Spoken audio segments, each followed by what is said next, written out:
For more on the day's top stories, joining me live is Assistant Trade and Manufacturing Minister Tim Ayres. Thank you so much for your time this morning. Let's get straight into the gas and energy crisis. Unions say unless the government has a solution to bring down prices by early December, then companies will have to make some really difficult decisions. Manufacturers could have to sign on to expensive energy contracts. They can't hold off on that forever. Is your government's Christmas deadline for an energy solution too late? Well, the unions and industry are right to point out the scale of the problem. The government has, around 5 weeks ago, negotiated an effective arrangement with the producers to ensure that there's sufficient supply for East Coast manufacturers and indeed for households. What we're seeing, though, is a very sharp uptick in prices over the year that is unsustainable. It is driven by global events, by the war in Ukraine, and gas producers doing very well in profit terms. But it is, as you've said, as the industry said, and as the unions are pointing out, puts some big manufacturers in harm's way, and the government is carefully and methodically working through those issues to deliver a solution. The government is holding out hope that the gas industry will do the right thing. Are we way beyond hoping and wishing? At what point is the government willing to get it done and intervene? Well, we've made it very clear that the best solution here is working with the gas producers and the gas producers themselves delivering sustainable prices for the Australian market. That would be the best approach.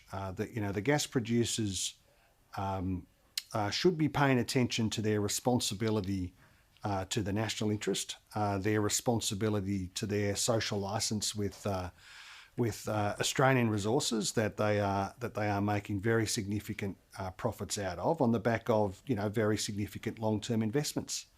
But we haven't seen that downturn in prices. We haven't seen a return to a sustainable level of prices. And we've been very clear with the gas industry in a careful and methodical way that in the absence of a return to sustainable prices, then the government is considering a range of options in front of us. Now, we're not like the last government, where a crisis like this would be met with a soundbite or a slogan or a marketing campaign. That's why they had 22 different energy policies over the life of their government and couldn't land one of them. The Prime Minister's been very clear. We're going to run a fair income cabinet-style government, where the government's going to take its policy responsibilities seriously and act in the national interest. And I think what you're seeing now is the government carefully working through those issues.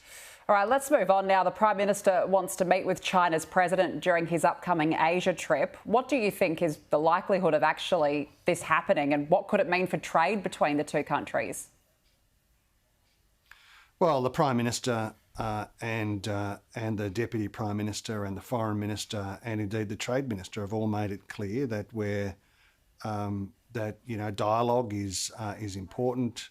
That we're open to meetings where it's available, and I think the Prime Minister in his comments made it clear that his schedule is not yet resolved. We are as a government, consistent with the last government's approach, going to act carefully and sensibly and in the national interest here.